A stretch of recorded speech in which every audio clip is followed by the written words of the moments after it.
Welcome! In this video, we will learn about how to create a pod risk in Jira. Let's get started.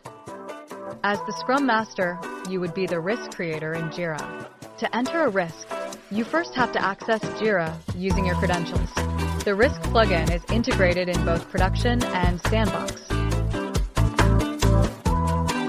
Due to copyright rules, a pod risk can only be registered in the Jira issues space. To make your risk, select the Create button. Then select the desired project in which the risk will be tied to. Users will only see the list of projects they have access to. Select value as risk in issue type. This is a default setting, but make sure value is set to do. Enter risk title in the summary field. Priority is default and set to optional. Enter start date such as today's date or the date when the risk is identified.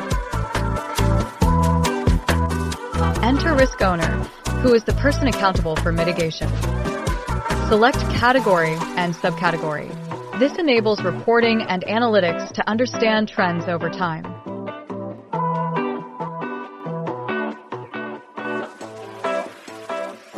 Provide attachment if risk is identified in the past or written somewhere else. Select whether risk is related to IT, so we can categorize risks according to their association with technology.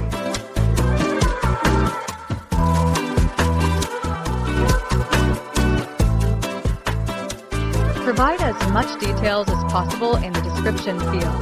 Click Create. Your risk will be created, and you can select View Issue. Refresh the screen to access the newly created risk or the list of previous risks. Now, let's review how you can access after you have created them. Click List, which is the third tab on the top panel to obtain list of all risks respective to the project. You can search for other risks as well in the Search panel. Search for your risk or select the risk from the list. You can also click on Risk Table in Apps, which is the last tab. Select your risk from the table. It is recommended to review the following links to understand scoring and workflow. The IT Risk Management Framework training located in Genspire and IT&D Risk Management information found in SharePoint. At GenMab, risk is calculated as a function of impact and likelihood. Risk equals severity times probability. Objective criteria have been defined for impact and likelihood as shown in the following table. For severity, you are asking, what are the consequences if the risk occurs? For example, if there is no impact to the customer or patient, the brand or reputation has no loss of credibility or no loss of critical IP. There is no legal or regulatory impact. There is no impact on normal business activity. And financially, there is very minor profit reduction. Then the impact to the organization is low and at level 1. However, if the customer or patient-sensitive PII or PHI is involved and disclosed and has external visibility and has permanent effect on satisfaction, the brand or reputation has considerable and permanent loss of credibility and their complete loss of critical IP. There is severe legal or regulatory impact such as civil, criminal, or administrative lawsuits. There is severe or long-term threat to normal operations and achievement of strategic objectives for business activity. And there is significant financial impact, such as irrecoverable loss and noticeable reduction of company size, then the impact to the organization is severe and is a level 4. We also want to look at probability, which is how likely is it that the risk will occur.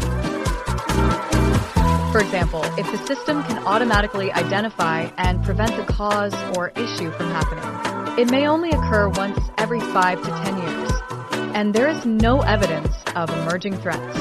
Then the likelihood of an event is low and is level 1 for probability.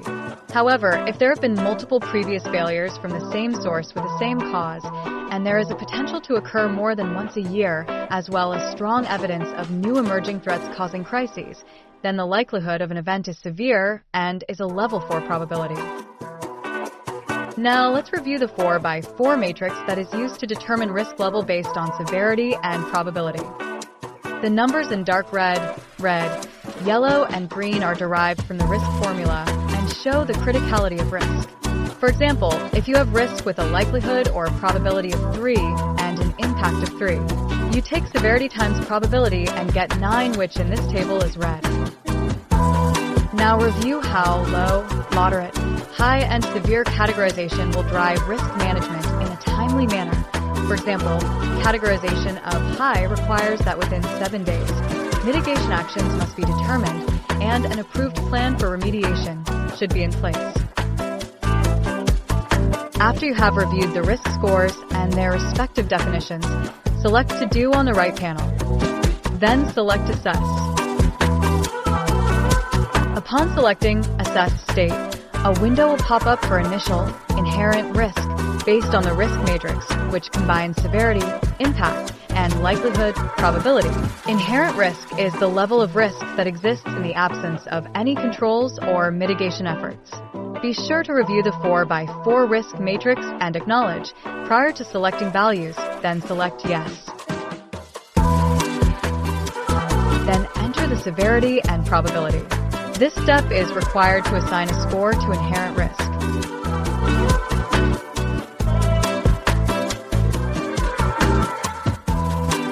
Then select Assess. The risk is now moved to Assess State. You can also select the Apps button to view initial risk you selected. The risk is ready with all the required details to start its cycle.